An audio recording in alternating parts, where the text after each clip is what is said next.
معزز سامعین، دوستو، بزرگوں، یہ محفل، یہ تقریب بہت ہی بابرکت تقریب ہے۔ ختم قرآن کی تقریب ہے۔ یہ ایسی بابرکت تقریب ہے جس بابرکت تقریب میں اللہ کی رحمت کے نورانی فرشتے بھی شرکت کرتے ہیں۔ احادیث طیبہ کی روح سے ہمیں یہ پتہ چلتا ہے کہ ایسی مجلسوں میں جو اللہ کے دربار میں دعائیں کی جاتی ہیں، اللہ ان کو قبولیت عطا فرماتے ہیں۔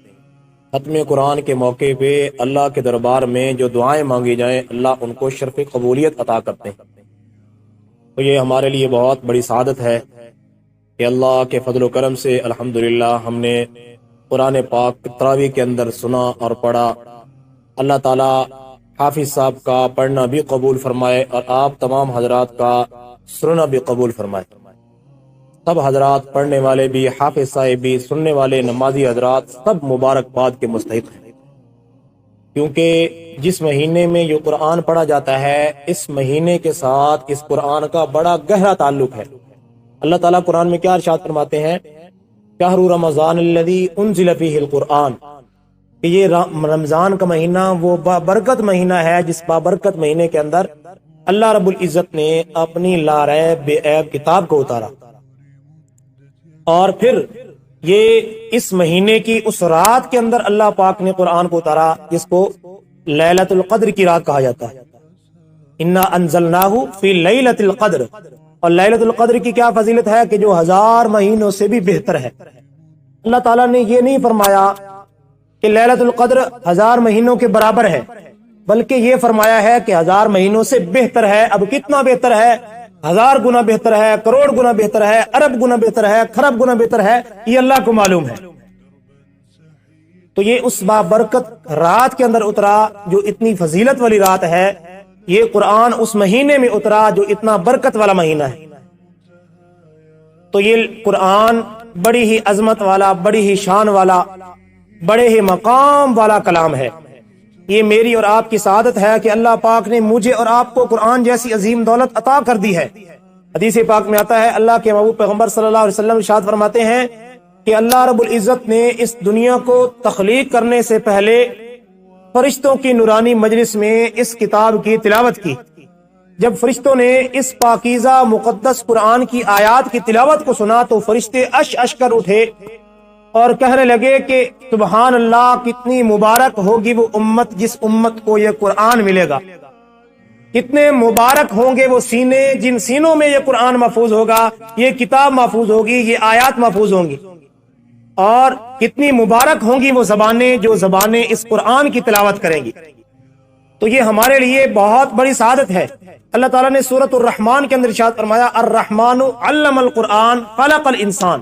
یہاں مفسرین بڑا پیارا نقطہ، عجیب نقطہ بیان کرتے ہیں کہ اللہ نے الرحمن اپنی صفت کا ذکر کیا کہ اللہ بہت بڑا مہربان، رحم کرم کرنے والی ذات ہے۔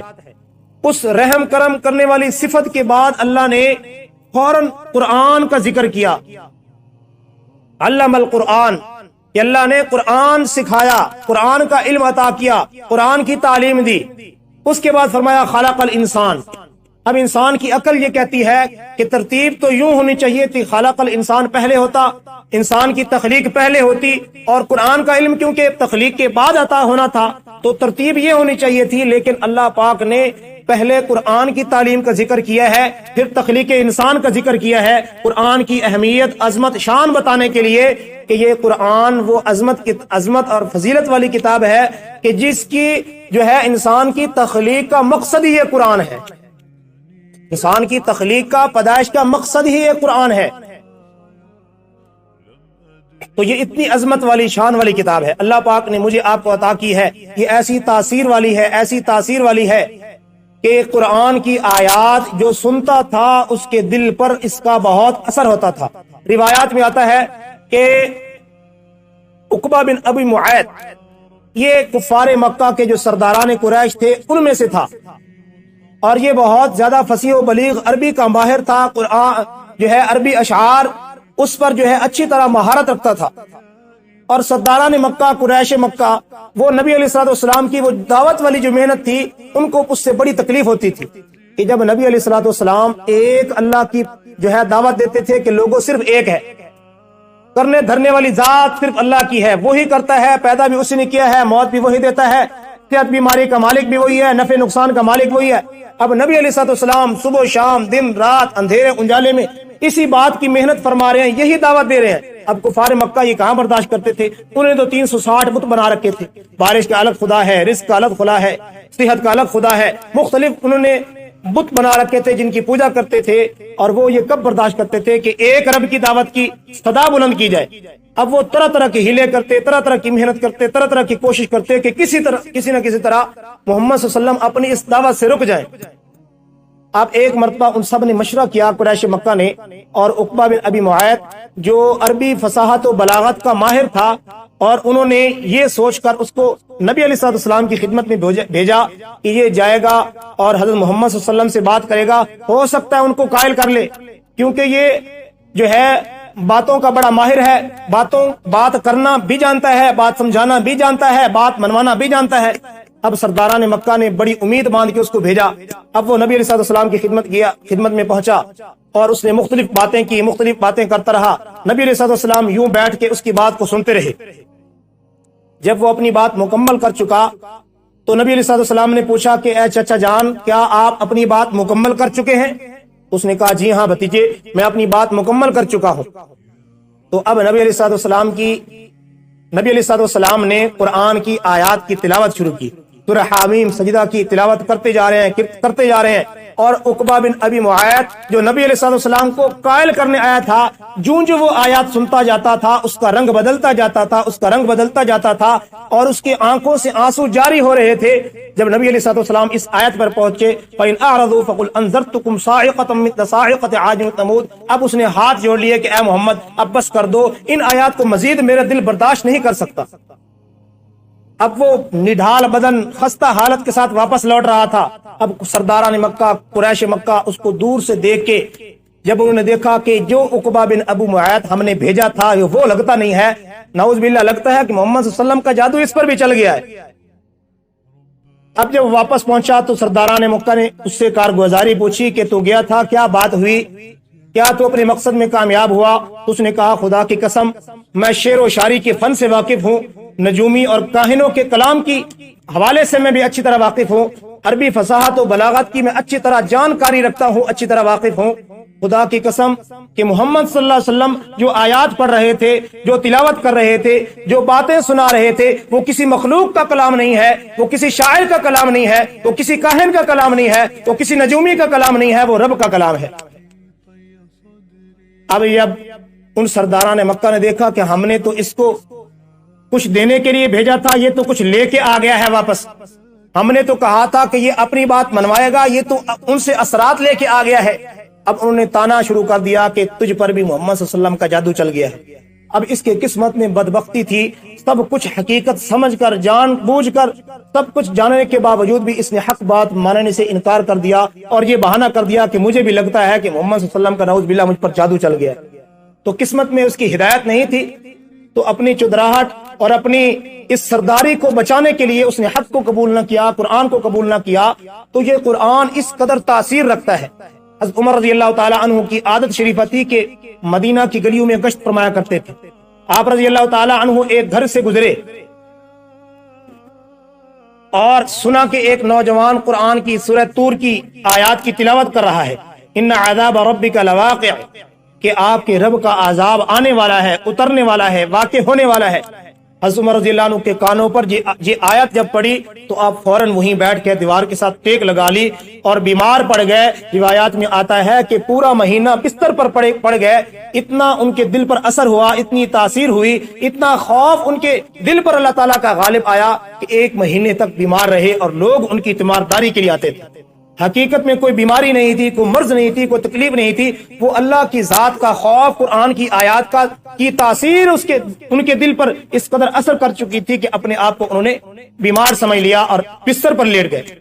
تو میرے بھائیو، ہمارے لیے بہت بڑی سعادت ہے کہ اللہ پاک نے ہمیں عظیم دولت قرآن جیسی دولت دی ہے۔ اللہ کے نبی صلی اللہ علیہ وسلم کیا ارشاد فرماتے ہیں کہ وہ قرآن ایسی عظیم دولت ہے کہ جس کے ایک ایک حرف پر اللہ 10 نیکیاں عطا فرماتے ہیں، اور آپ نے مثال دے کے فرمایا کہ میں یہ نہیں کہتا کہ الف لام میم ایک حرف ہے، بلکہ الف الگ حرف ہے، لام الگ حرف ہے، میم الگ حرف ہے، تو اللہ اس ایک ایک حرف پر 10 نیکیاں عطا کرتے ہیں۔ اب اتنے فضائل، اتنی عظمت، اتنی مقام ہے اللہ نے قرآن کو دیا ہے، وہ اپنی جگہ پر ہے۔ ذرا ہم نے اپنا جائزہ لینا ہے کہ ہم اس قرآن کی کتنی قدر کرتے ہیں۔ ایک تو ظاہری قدر ہے کہ ہم قرآن کو چومتے ہیں، سینے سے لگاتے ہیں، احترام کرتے ہیں، اور اونچی پاکیزہ صاف ستھری جگہ پر صاف ستھرے کپڑے میں لپیٹ کے رکھتے ہیں۔ بڑی ہی نیکی کا کام ہے، کیونکہ قرآن یہ عظیم کتاب ہے جس کو دیکھنا بھی ثواب، جس کو چومنا بھی ثواب، جس کی زیارت کرنا ثواب، جس کو چھونا ثواب، جس کی آیات کو پڑھنا ثواب، یعنی قرآن کے ساتھ جس عمل کی نسبت ہے وہ اجر ہی اجر ہے۔ تو قرآن کا ظاہری ادب احترام یقیناً قرآن کا حق ہے، لیکن میرے بھائیو قرآن کے جو ہے آیات کا، اس کتاب کا حقیقی ادب یہ ہے کہ اس قرآن میں موجود اللہ کے جو احکام ہیں ان احکام پر عمل کیا جائے۔ اب اللہ نے قرآن میں 700 سے زائد مرتبہ نماز کا حکم دیا ہے۔ اب میں اور آپ قرآن کو پیٹ بھی نہیں کرتے، پاکیزہ کپڑے میں لپیٹ کے اونچی جگہ پر احترام کے ساتھ قرآن کو رکھتے ہیں، یہ تو ظاہری ادب ہے۔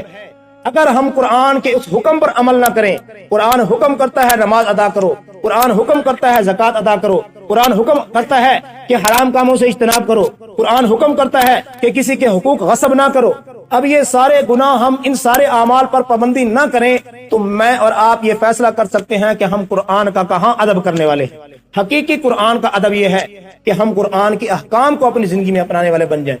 تو آج کی یہ محفل، آج کی یہ مجلس ہمارے لیے یہ سبق دے رہی ہے ہمیں کہ ہم اللہ کے قرآن کی عظمت قدر اس حد تک کریں کہ قرآن کے جو احکام اللہ پاک نے قرآن میں جو احکام دے دیے ہیں ان احکام پر عمل کرنے والے بن جائیں، ان احکام کو اپنی عملی زندگی میں نافذ کرنے والے بن جائیں۔ اور قرآن کے ہمارے اوپر کچھ حقوق ہیں، یہ نہیں ہے کہ بس یہ اللہ نے ہمیں دے دی، بڑی قدر اس کے عظمت ہے، اس کے احترام ہے، ساری چیزیں ہیں، صرف یہاں تک محدود نہیں ہے۔ اس قرآن کے ہمارے پر حقوق ہیں۔ سب سے پہلا حق قرآن کا کہ قرآن پر ایمان لایا جائے کہ اللہ کی لا ریب بے عیب کتاب ہے۔ دوسرا حق اس قرآن کا یہ ہے کہ اس قرآن کو پڑھا جائے، اس کی تلاوت کی جائے، کہ تلاوت کرنے کے بڑے فضائل ہیں۔ تیسرا حق اس قرآن کا یہ ہے کہ پڑھنے کے ساتھ ساتھ اس قرآن کو سمجھا جائے، قرآن کو سمجھا بھی جائے۔ ہم کہتے ہیں کہ بھئی یہ اللہ کا کلام ہے، رب کا کلام ہے، ہم پڑھتے ہیں قرآن میں اللہ ہم سے باتیں کرتا ہے، نہیں کہتا یا ایھا الانسان یا ایھا الناس یا ایھا الذین آمنوا، اللہ ہم سے باتیں کر رہا ہے۔ اب کتنی افسوس کی بات ہوگی کہ ہم وہ پڑھتے تو ہیں، ہمیں یہ پتہ نہ ہو کہ اللہ ہم سے باتیں کیا کر رہا ہے۔ عام مثال ہے، ایک شخص جو ہے، ایک ہم کسی کی بولی نہیں سمجھتے، وہ ہم بولنا شروع کر دیتے ہیں یا سننا شروع کر دیتے ہیں تو ہمیں کچھ اس کا اثر اور فائدہ نہیں ہوتا کہ یار ہم اس بندے کو جو ہے عجیب سمجھتے ہیں کہ جو وہ بولی سمجھتا ہی نہیں ہے اور پھر بھی بولتا ہے، یا جو ہے اس کو سمجھ نہیں آتی تو یہ عجیب سمجھتے ہیں۔ تو اللہ کا قرآن ہم پڑھتے بھی ہیں، تلاوت بھی کرتے ہیں، یقیناً سعادت والی بات ہے کہ ایک ہی حرف پر نیکی ہے، بڑی فضیلت ہے، لیکن میرے بھائی اس قرآن کا حق ہمارے اوپر یہ ہے کہ اس قرآن کو سمجھا جائے۔ اللہ ہم سے کیا مخاطب ہے، اللہ ہم سے کیا چاہتے ہیں، اللہ ہم سے کیا حکم، کس بات کا حکم اللہ تعالیٰ فرما رہے ہیں۔ اس کے ساتھ ساتھ اس قرآن کا ہمارے اوپر حق یہ ہے کہ قرآن کو سمجھ کر اس پر عمل کیا جائے، جو احکام ہے ان کو عملی زندگی میں نافذ کیا جائے۔ اور پانچواں حق اس قرآن کا ہمارے اوپر یہ ہے کہ قرآن پر ایمان بھی لایا جائے، قرآن کی تلاوت بھی کی جائے، قرآن کو سمجھا بھی جائے، قرآن کو پڑھا بھی جائے، اور قرآن کے احکام پر عمل بھی کیا جائے۔ اب پانچواں حق اس قرآن کا یہ ہے کہ یہ سارے کام کرنے کے ساتھ ساتھ اس قرآن پر خود عمل کرنے کے ساتھ ساتھ اس قرآن کو دوسروں تک بھی پہنچایا جائے۔ یہ بھی اس قرآن کا حق ہے کہ حدیث پاک میں اللہ کے نبی صلی اللہ علیہ وسلم نے فرمایا بلغوا عنی ولو آیا، مجھ سے ایک بات بھی اگر دین کی تمہارے پاس ہے وہ دوسروں کو سناؤ، دوسروں تک پہنچاؤ، دوسروں تک سمجھاؤ۔ جو اس سے غافل ہے ان کو فکر مند کرو، ان کی فکر کرو، ان تک پہنچاؤ۔ تو یہ بھی قرآن کا حق ہے۔